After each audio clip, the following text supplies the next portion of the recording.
आज वक्त नहीं नमाज पढ़ने का, मुझे बड़ा अफसोस है उसकी हालत है ना।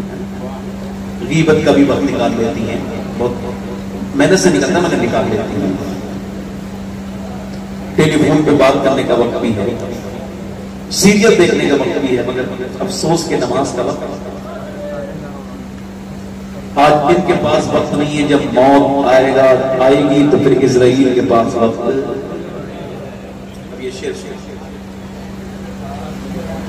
बेटी वो मुस्तफा की कितनी अजीम तर है,